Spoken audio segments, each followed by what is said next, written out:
তাও ভাবছি সেরকমই একটা আর কি এরকম ঝুটির মতো বেঁধে দিচ্ছি, দেখা যাক কেমন হয় এক লাস্ট। তো এটা এই এরম করে দেওয়ার কথা বলছিলাম, দেখে মনে হচ্ছে অনেক বড় চকলেট বা টফি এরম কিছু রয়েছে, দেখতে বেশ ভালোই লাগছে। এটাও হয়ে গেছে।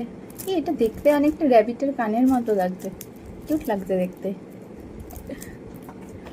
তো আর আমার বাকি রইল এই দুটো ইয়াররিংসের বক্স, এই দুটোকেও করে ফেলবো। মোটামুটি একটা র্যাপিং পেপারে আমার কমপ্লিট হয়ে গেছে। তো এরকম এতগুলো গিফট একসাথে র্যাপিং আমি বোধহয় ফার্স্ট টাইম করছি, করতে বেশ ভালোই লাগছে। আমি তো বসে বসে গিফটগুলো র্যাপ করছিলাম, আর অনির্বাণ চলে এসছে, ভাইও চলে এসেছে, কিন্তু ভাই এখনো ঘরে ঢোকেনি। অনির্বাণ বললো পুষ্মিতার সাথেই দেখা করতে গেছে।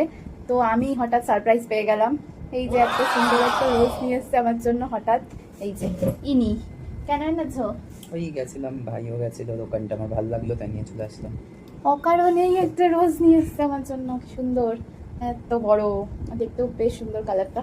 আমি তো খুশি হয়ে গেছি। আর ভাই কেন গেছে ফুলের দোকানে সেটা দেখাচ্ছি, আরও একটা সারপ্রাইজ পুষ্মিতার জন্য। এই হচ্ছে সেই আর একটা সারপ্রাইজ, সুন্দর চকলেট, কিন্ডার জয়, তারপরে ফুল টুল দিয়ে একটা বেশ সুন্দর বুকে বানিয়ে এনেছে, দেখতে ভীষণ সুন্দর লাগছে জিনিসটা। এটা এইভাবেই এখন থাকবে যতক্ষণ না 12টা বাজছে।